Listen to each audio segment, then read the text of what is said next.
네, 우리 하나님의 말씀 보도록 하겠습니다. 시편 137편 1절로 9절까지의 말씀입니다.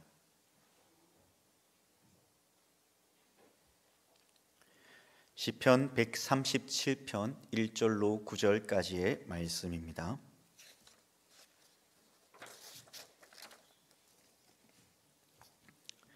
우리 한 절씩 교독하시고 마지막 절은 같이 봉독해 올리도록 하겠습니다. 우리가 바벨론의 여러 강변 거기에 앉아서 시온을 기억하며 울었도다. 그중에 버드나무에 우리가 우리의 수금을 걸었나니 이는 우리를 사로잡은 자가 거기서 우리에게 노래를 청하며 우리를 황폐하게 한 자가 기쁨을 청하고 자기들을 위하여 시온의 노래 중 하나를 노래하라 함이로다. 우리가 이방 땅에서 어찌 여호와의 노래를 부를까? 예루살렘아, 내가 너를 잊을진대 내 오른손이 그의 제주를 잊을지로다. 내가 예루살렘을 기억하지 아니하거나 내가 가장 즐거워하는 것보다 더 즐거워하지 아니할진대 내 혀가 내 입 천장에 붙을지로다. 여호와여, 예루살렘이 멸망하던 날을 기억하시고 에돔 자손을 치소서. 그들의 말이 헐어버리라 헐어버리라 그 기초까지 헐어버리라 하였나이다. 멸망할 딸 바벨론아, 내가 우리에게 행한 대로 내게 갚는 자가 복이 있으리로다. 같이 읽겠습니다.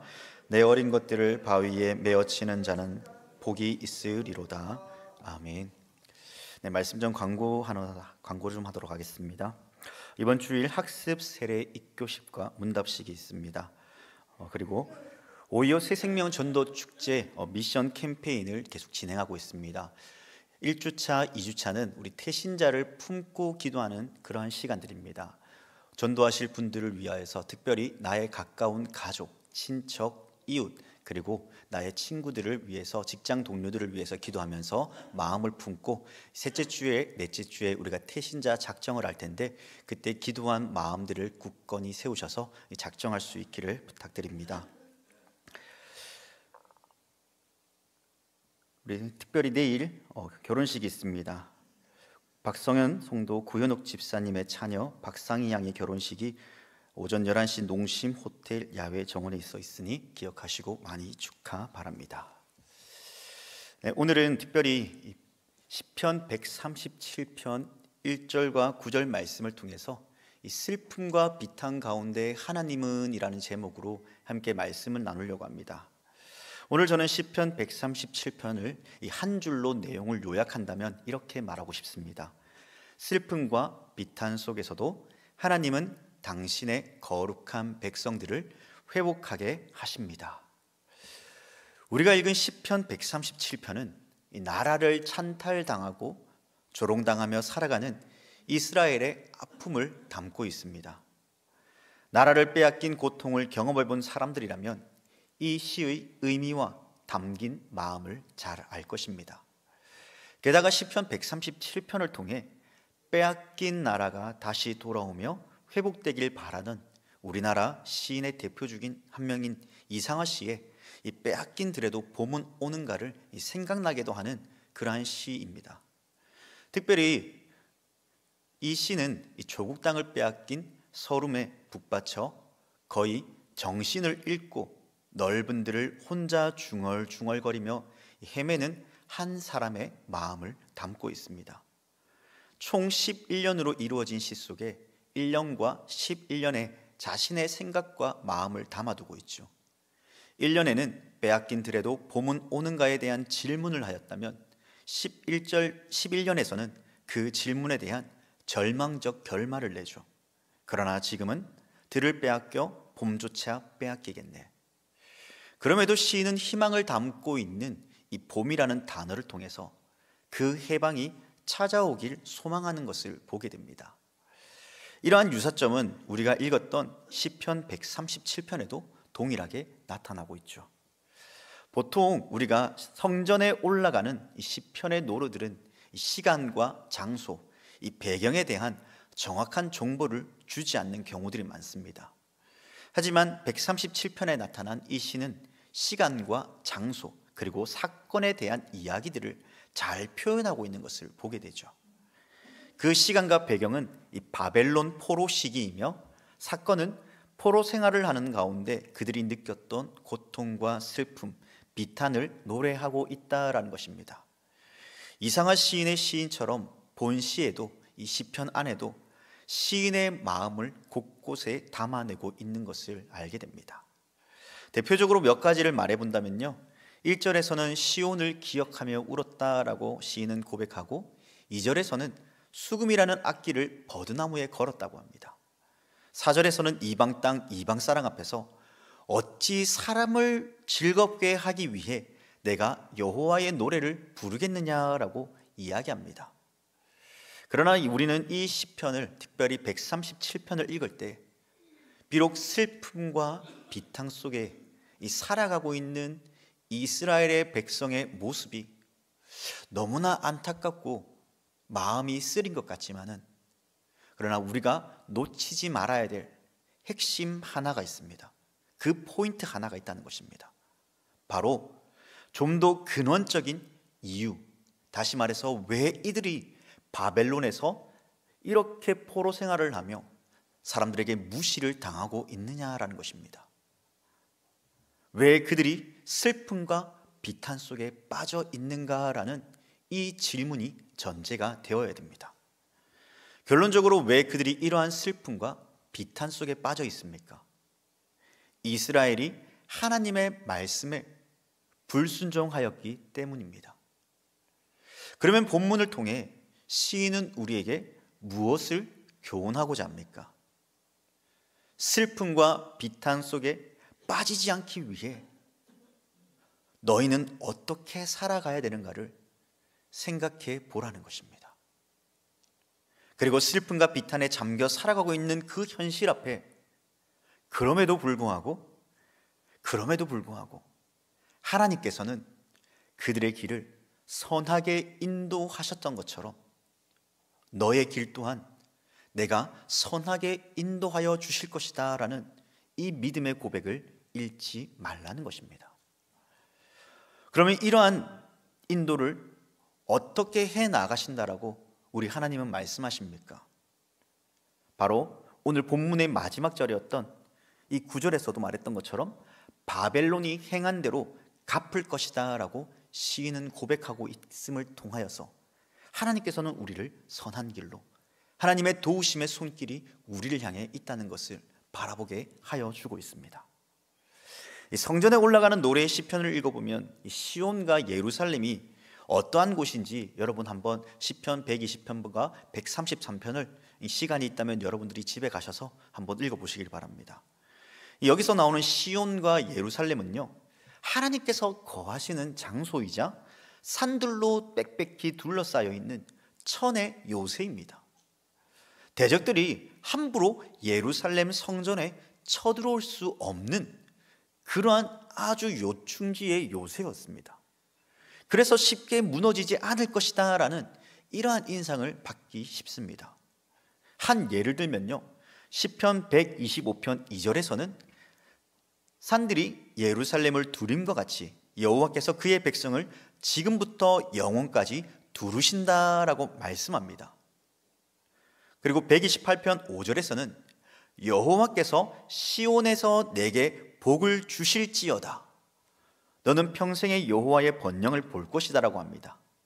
시편 135편 2절 이하의 말씀은 예루살렘에 있는 여호와의 성전들에 서 있는 자에게는 강한 왕도, 나라도 하나님께 대적할 수 없다라고 시인은 고백하였습니다. 성전에 올라가는 노래의 하이라이트이자 결론인 이 136편에서는 이스라엘을 지금까지 인도하시고 도우시는 하나님의 그 인자하심과 그 영원하심을 찬양하라 라고 고백하고 있습니다. 이러한 점에서 비탄과 슬픔 속에 살아가지만 그럼에도 불구하고 이스라엘은 하나님의 인자하심과 자비하심을 영원히 찬양해야 된다는 것을 고백하고 있죠. 그런데 오늘 시편 137편은 어떻습니까? 1절에서 말하고 있듯 바벨론의 포로로 잡혀 강변에 앉아 시온을 기억하며 울었다라고 이야기합니다. 반대적인 이야기를 하고 있습니다. 그 시온에서, 예루살렘에서 하나님의 통치와 인자하심이 가득할 것 같았던 그 땅에서 이제 그들이 나와 바벨론의 포로로 잡혀 그 강변에 앉아 시온을 기억하며 울었다고 합니다. 누가 울었습니까? 하나님의 인자하심과 자비하심을 찬양하였던 이스라엘 백성들이 말입니다. 그들의 현재 상황은 이제까지 그들이 경험했던 기쁨과 승리의 찬양을 더 이상 찾아볼 수 없습니다. 왜 그렇습니까? 슬픔과 비탄 속에 그들이 잠겨 있기 때문입니다. 그들이 슬픔과 비탄에 잠겨 우는 이유가 무엇입니까? 예루살렘 성전이 무너지고 이스라엘은 바벨론으로 포로로 잡혀갔기 때문입니다. 먼저 2절 말씀을 다 같이 보겠습니다. 그 중에 버드나무에 우리가 우리의 수금을 걸었나니. 이스라엘이 하나님을 찬양할 때 사용되어진 이 대표적인 악기들은 비파와 수금입니다. 시편 32편 2절 말씀에 수금으로 여호와께 감사하고 10줄 비파로 찬송할지어다.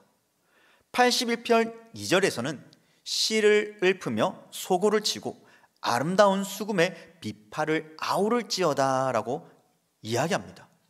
하나님을 찬양하는 데 있어서 빠지지 않는 악기라는 것을 우리는 잘 알 수 있죠.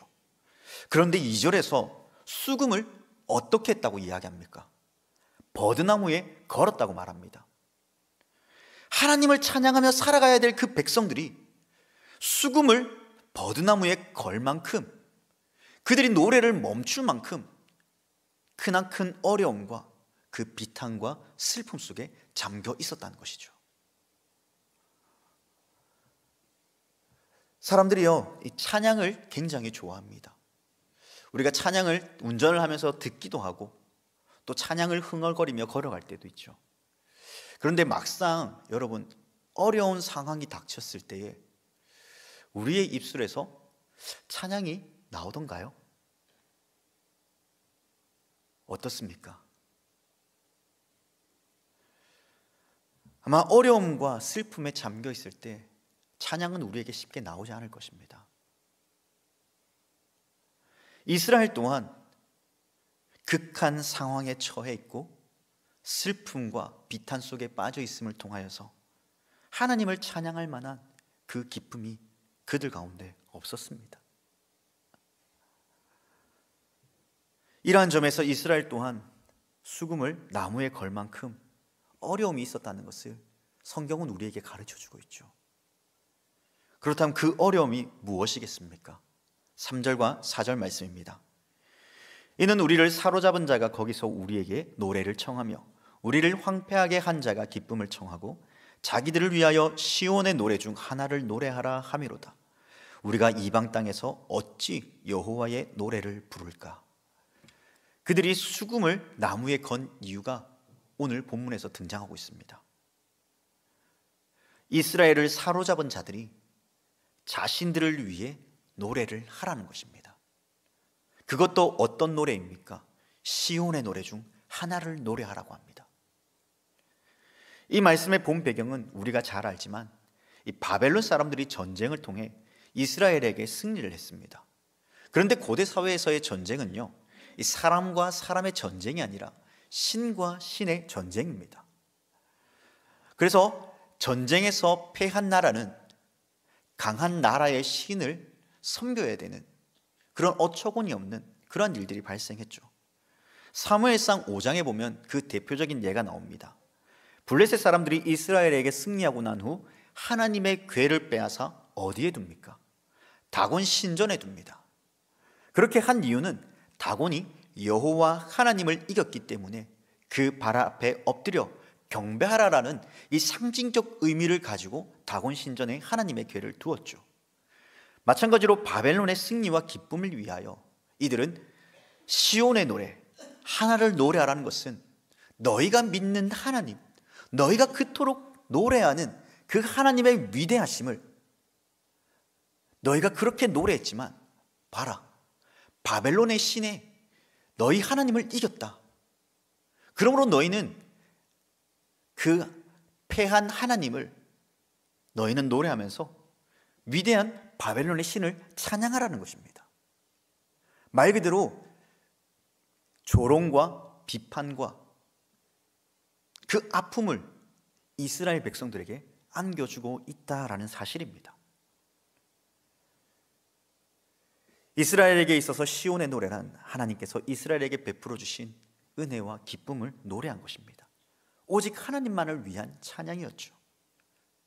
시편 136편에 보면 하나님은 어떠한 분이신가를 시인은 고백합니다. 모든 신들 중에 뛰어나시고 천지 만물을 창조하시며 자신들을 인도하시고 보호하신 여호와의 인자하심을 나는 찬양합니다 라고 고백하였습니다.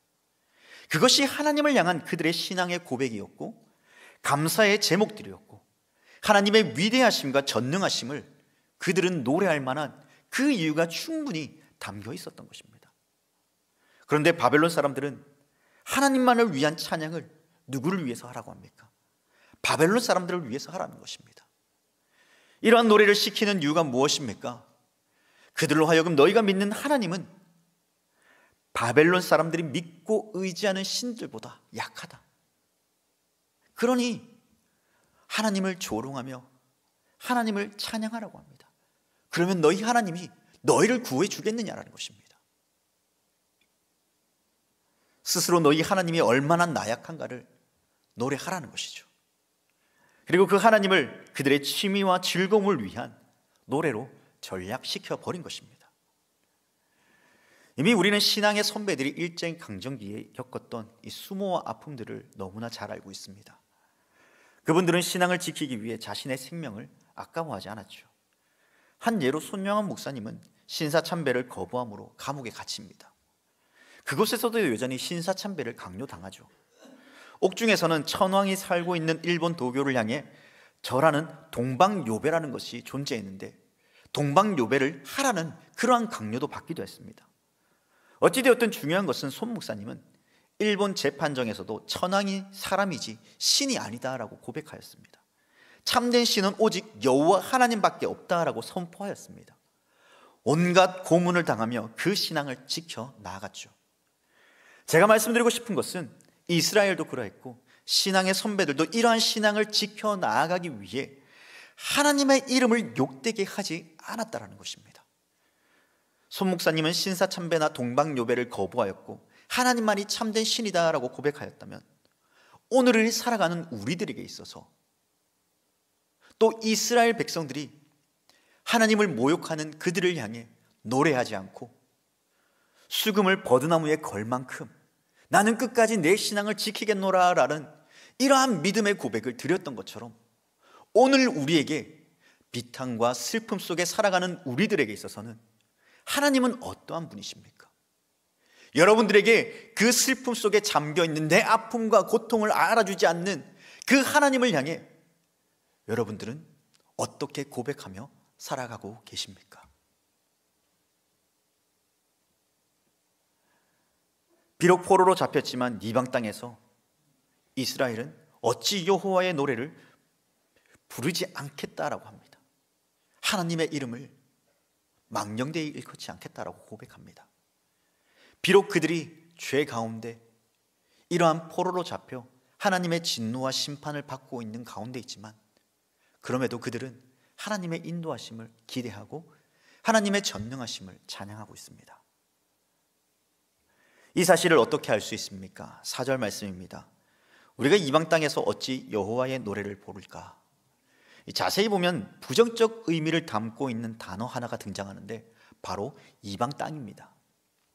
이방 땅은 당시 이스라엘 백성에게는 부정적인 의미로 다가왔죠. 왜냐하면 여호와의 임재가 그 땅에는 거하지 않는다라는 그 사실을 강조하였기 때문입니다. 그래서 그들은 그 땅에서 여호와의 노래를 부르지 않겠다고 합니다. 그러므로 그들은 손에서 수금을 내려놓고 여호와의 이름을 비방하며 조롱하는 그들을 위해 하나님의 이름을 망령되이 하지 않겠다라고 고백합니다. 이 고백이 바로 2절에서 나타난 이 버드나무에 수금을 걸어 노래하지 않겠다라는 이 굳은 의지와 신앙의 고백을 하고 있는 것이죠. 이러한 의지적 표현들을 또 어디서 찾아볼 수 있겠습니까? 또 5절과 6절 말씀입니다. 같이 읽어보겠습니다. 예루살렘아 내가 너를 잊을진대 내 오른손이 그의 재주를 잊을지로다. 내가 예루살렘을 기억하지 아니하거나 내가 가장 즐거워하는 것보다 더 즐거워하지 아니할진대 내 혀가 내 입천장에 붙을지로다. 아멘. 여러분, 이들이 고백하고 있는 것이 무엇입니까? 우리가 읽었던 내용들이 자기 자신에게 찾아왔으면 좋겠다는 것입니다. 무엇을 위해서요? 신앙을 지켜 나아가기 위해서 말이죠. 어떻게 보면 이렇게까지 해서 신앙을 지켜 나가야 되나라는 생각이 들 수도 있을 것입니다. 그러나 내가 믿는 하나님이 어떠한 분인가를 안다면 우리는 이러한 신앙의 결단과 믿음의 고백을 할 수 있죠. 그만큼 신앙을 지켜 나간다는 것은 결단하며 세상과 다른 삶을 살아가야 되는 그 삶이 우리에게 전제되어야 됩니다. 여러분, 이스라엘 백성들이 광야에서 가나안 땅으로 들어가기 위해 그들은 광야 학교라는 시간을 통해 하나님을 배워가는 시간을 가졌습니다. 왜 그들은 광야에서 그러한 시간을 가져야 됐습니까? 가나안 땅, 젖과 꿀이 흐르는 땅이지만 반대로 그곳에는 우상이, 그리고 음욕이, 죄악이 가득한 땅이었기에 빛과 소금의 삶을 살아내야 될 그 이스라엘을 통해 그 땅이 변화되어져 하나님이 누구이신가를 그들이 나타내어야 했기 때문입니다. 오늘을 살아가는 우리에게도 마찬가지이죠. 저와 여러분들이 이 땅에 부름받은 이유가 무엇입니까? 단순히 잘 먹고 잘 사는 그러한 삶의 모습이 아니라 하나님 백성다움의 삶이 무엇인가를 우리가 세상 가운데 나타내어 빛과 소금의 그 삶이 그들에게 전파되어져서 그들로 하여금 세상의 진정한 빛이 누구인가를 발견하도록 우리가 부름받았다는 것입니다. 그러므로 오늘 5절과 6절에서 말하였던 것처럼 세상과 다른 삶을 비추어 하나님이 누구이신가를 보여주어야 될 그 사명이 이스라엘에게 또 우리에게 주어졌던 것처럼 우리 또한 그 삶을 이 땅 가운데 살아내어야 됩니다. 이스라엘 백성들이 살아오면서 고백해온 것이 무엇입니까? 하나님의 전능하심입니다. 다윗은 여호와께서 목자가 되어주시며 쉴만한 물가로 때로는 푸른 풀밭으로 인도해 주시는 분이심을 고백하였습니다. 시편 121편에서는 여호와께서는 졸지도 주무시지도 아니하시며 나의 출입을 지금부터 영원까지 지키시는 분이시다라고 고백하죠. 반대로 여호와에 대한 신앙을 잃어버렸을 때 이스라엘 백성들은 어떠한 삶의 상태로 바뀌어졌습니까? 그토록 하나님을 찬양하였던 그 이스라엘의 입술에서는 원망과 불평이 터져 나옵니다. 그러할 때마다 하나님께서는 대적들의 손을 통하여서 그 백성의 거룩성을 지켜 나아가기 위해 때때로 진노하시기도 하고 심판하시지만 그럼에도 불구하고 여전히 그들에게 다시금 돌아올 수 있는 그 기회를 주시는 하나님이었습니다. 지금 제가 말하고 싶은 것은 우리의 신앙의 상태를 바르게 인지하지 못하면 어리석은 이스라엘 백성들과 같이 불평과 불만이 우리의 삶 가운데 넘쳐나며 결국 하나님에 대하여 원망하는 이 어리석은 길로 나아갈 때 그 하나님의 진노가 우리에게 임한다는 것을 우리는 잊지 말아야 됩니다. 본문에서 이스라엘은 죄의 심판 속에 살아가고 있습니다. 하지만 하나님을 멸시하고 천대하는 이방 땅에서 자신의 혀가 입 천정에 붙어 말하지 못하게 될지언정 하나님에 대한 그 신앙을 저버리지 않겠다고 고백합니다. 무엇입니까? 여기서 저와 여러분들의 신앙의 상태를 점검해 보아야 됩니다. 세상을 살아가면서 나의 신앙은 지금 어느 위치에 있습니까? 세상과 혹시 동화되어서 우리는 살아가고 있지 않습니까? 혹여나 슬픔과 비탄 속에 빠져서 하나님에 대해 원망하기만 하고 하나님 앞으로 나아가지 못하는 우리의 연약한 모습은 혹시 없습니까?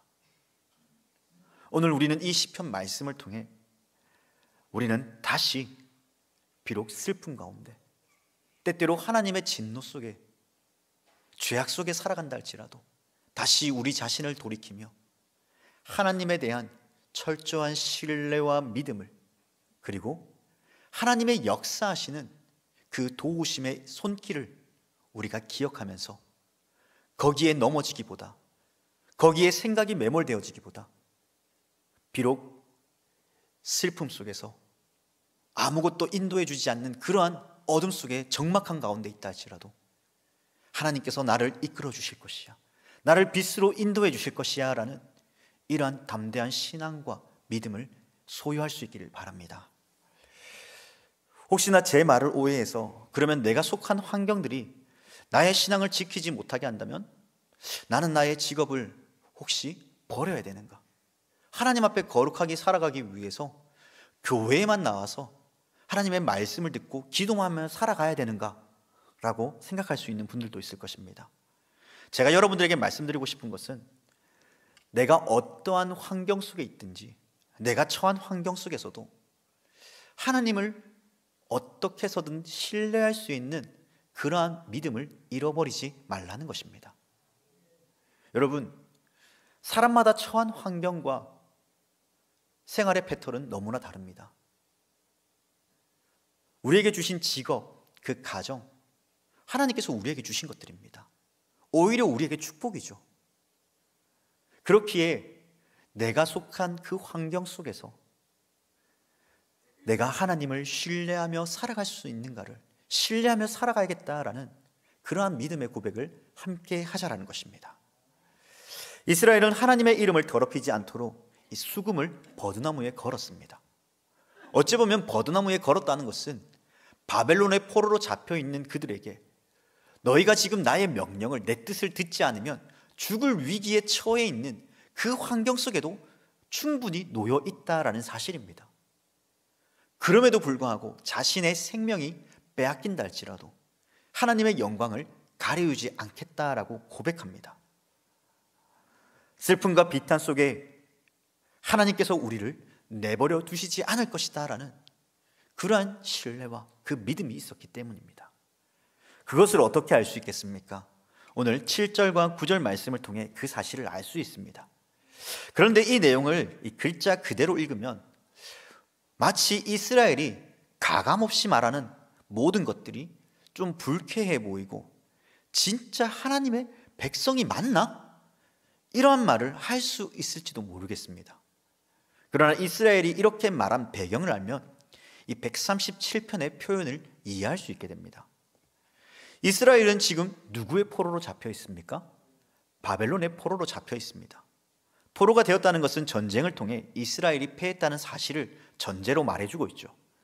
그리고 바벨론 사람들이 이스라엘 사람들을 향해 얼마나 잔혹하게 학살하였는가를 그들이 보았고 하나님께서 그대로 행하여 주시기를 바라고 있다는 것입니다. 이러한 점에서 8절과 9절 말씀 우리 다시 한번 읽어보겠습니다. 8절과 9절 말씀입니다. 멸망할 땅 바벨론아, 너희가 우리에게 행한 대로 내게 갚는 자가 복이 있으리로다. 내 어린 것들을 바위에 메어치는 자는 복이 있으리로다. 이 문구가 쓰여진 것은 그 장면들을 그들이 보았다는 것이죠. 그러므로 이스라엘 백성은 비탄과 슬픔의 극에 달해 있습니다. 성전이 무너지고 나라가 무너져서 비통한데 바벨론 사람들은 전쟁에서 패한 이스라엘 백성들을 아이들을 잡아 학살하는 그 어리석음을 행하였다는 것이죠. 그러니 이러한 저주의 말이 나오는 것은 당연할지도 모릅니다. 우리는 이러한 슬픔과 비탄 속에 빠진 이스라엘에 대해 치근한 마음을 가지는 것도 중요하지만 그러나 여기에 생각이 매몰되어 정말 중요한 것을 잊어버려서는 안 된다라고 말씀드렸습니다. 무엇입니까? 왜 그들이 슬픔과 비탄 속에 잠기게 되었는가입니다. 원인 없는 결과가 있을 수 없습니다. 다시 말해 이스라엘은 이미 하나님의 심판 속에 놓여 있었다는 사실입니다. 그들은 여호와 하나님과 맺은 언약을 그들 스스로 깨트렸습니다. 이방신을 섬겼고 하나님의 말씀에 불순종하였고 우상과 또 음욕을 탐하며 하나님의 영광을 가리우는 그 어리석은 길로 이스라엘은 걸어갔다라는 사실입니다. 하나님께서는 결국 열방 곧 바벨론을 통해 하나님의 진노와 심판을 임하게 하십니다. 이 사실 또한 우리는 잊지 말아야 됩니다. 이스라엘은 기억해야 됩니다. 무엇을요? 하나님의 백성이 세상과 동화되어져 갈 때에 어떠한 비참한 결과가 찾아오는가를 우리 또한 기억해야 됩니다. 하나님을 멸시하며 천대하고 하나님과 뜻에 다른 그 삶을 살아낼 때 우리에게 어떠한 결과가 찾아오는가를 우리는 기억해야 됩니다. 하나님을 버리고 우상을 사랑하고 죄악을 사랑했던 그 사실로 인해 그들은 결국 크나큰 심판과 고통 속에 살아가고 있습니다. 이러한 관점에서 이 본문을 우리는 바라보아야 됩니다. 그렇다고 해서 하나님께서는 말 안 듣고 불순종하는 자를 이렇게 강하게 다루시는가? 그런 하나님이구나, 정말 무서운 하나님이구나가 아니라 이 말씀 속에서 우리는 찾아내야 됩니다.